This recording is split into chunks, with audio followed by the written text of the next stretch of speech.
Hi friends, எப்படி இருக்கிறீங்க? நல்லா இருக்கிறீங்களா? எங்கள் ஊரில் பார்த்தீங்கன்னாக்கா மாசி மாதத்தில் ஒரு வருஷமும் நடக்க இருக்கிற மாசி மக திருவிழா வந்து இப்போ ஆரம்பிச்சிருச்சு. அந்த மாசி மாதம் எப்போ நடக்குனாக்கா மாசி மாதத்தில் வரக்கூடிய பௌர்ணமியில் தான் சாமி வந்து தெப்பலில் ஜோடிச்சு என்ன பண்ணுவாங்க, தெப்பலில் ஆற்றுல வந்து விட்டு அழகாக வந்து அந்த சாமியை வந்து தெப்பல் உலா காட்சியாக கொண்டுட்டு வருவாங்க. அந்த மாசி மாதம் பௌர்ணமிக்கு முன்னாடி பார்த்தீங்கன்னாக்கா 9 நாளைக்கு சேர்த்து மொத்தம் 10 நாள் உற்சவமாக கோயிலில் திருவிழாவாக கொண்டாடுவாங்க. அந்த 10 நாள் உற்சவத்துல இன்னைக்கு முதல் நாள் உற்சவம் தான் இன்னைக்கு கோயில்ல நடந்துட்டு இருக்குது. அதுதான் நம்ம வந்து பார்க்க போறோம். அந்த 10 நாள் உற்சவத்துக்கு முன்னாடி பாத்தீங்கன்னாக்கா சாமிக்கு என்ன பண்ணுவாங்கன்னாக்கா முதல்ல பத்திரிக்கை அடிப்பாங்க. அந்த பத்திரிக்கையில பாத்தீங்கன்னாக்கா அந்த 10 நாள்ல யாரெல்லாம் உபயம் செய்யறாங்களோ அந்த 10 நாள் செய்யக்கூடிய உபயதாரர்கள் பேரு, அவங்களுக்கு எல்லாம் என்னென்ன வாகனத்துல சாமி வந்து வீதி உலா காட்சி வரும்ன்றதெல்லாம் குறிப்பிட்டு என்ன பண்ணுவாங்க, பத்திரிகையை அடிச்சு என்ன பண்ணுவாங்க, பத்திரிக்கை சாமி கிட்ட படைப்பாங்க. அந்த பத்திரிக்கை எப்படி படைக்கிறாங்க அப்படின்றத பார்க்கலாம்.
அடுத்தது பாத்தீங்கன்னாக்கா சாமிக்கு பந்தல் கால் நட்டுவாங்க.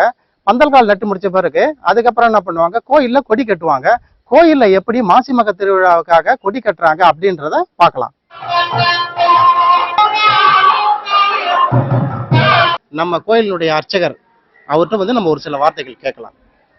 இந்த பந்தக்கால் நட்டுறது, கொடி கட்டுறது, இதை பத்தி இந்த ஐதீகத்தை பத்தி நீங்க ஒரு சில வரிகள் நீங்க வந்து சொல்லணும். நீங்க அநேக கோடி நமஸ்காரங்கள்.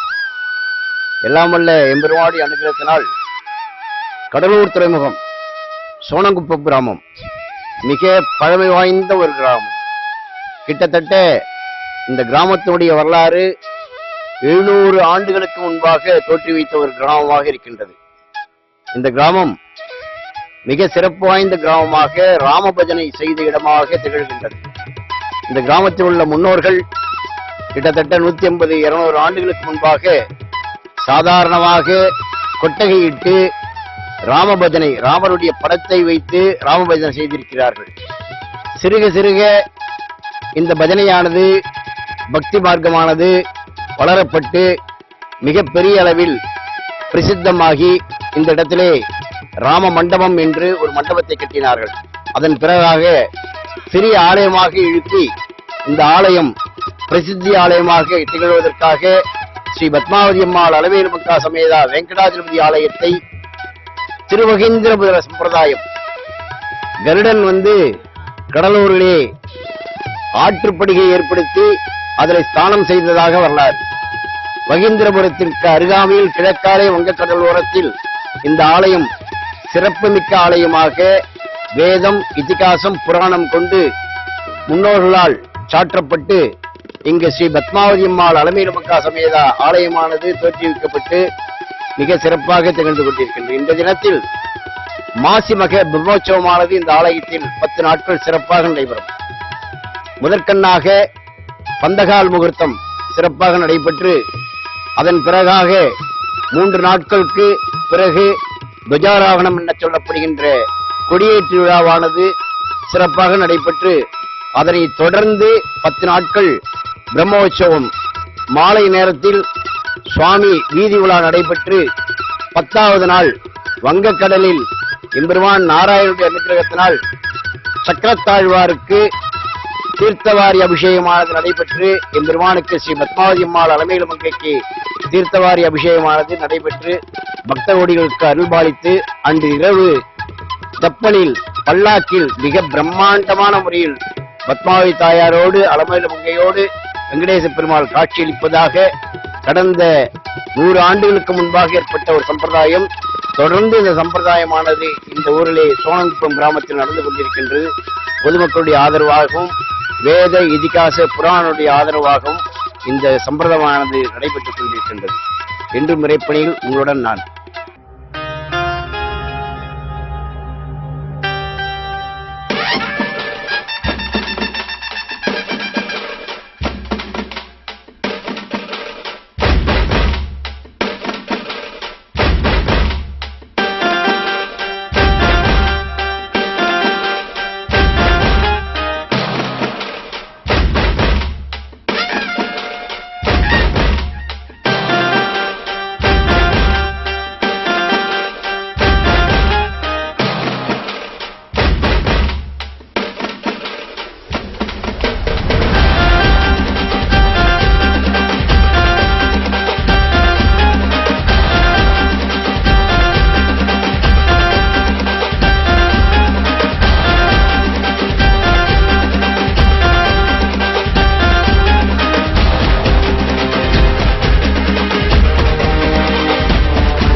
இவ்வளவு நேரம் வரைக்கும் கோயில்ல எப்படி கொடிக்கட்டு திருவிழாவை நீங்க பார்த்திருப்பீங்க.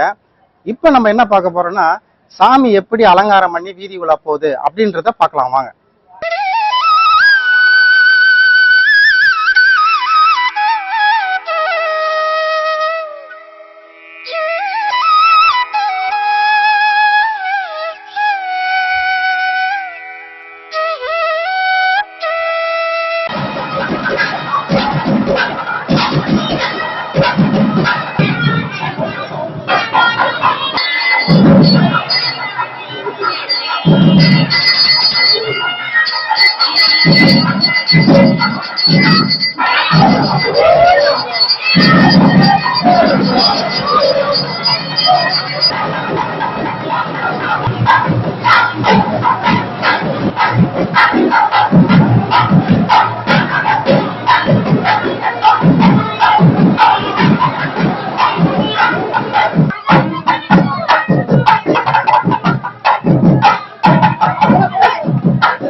ஹாய் விவர்ஸ், இந்த வீடியோ நீங்க பார்த்து ரசிச்சிருப்பீங்கன்னு நினைக்கிறேன். இந்த வீடியோ உங்களுக்கு பிடிச்சிருக்குன்னு நினைக்கிறேன். இந்த வீடியோ உங்களுக்கு பிடிச்சிருந்துச்சுன்னா லைக் பண்ணுங்க, ஷேர் பண்ணுங்க, கமெண்ட் பண்ணுங்க.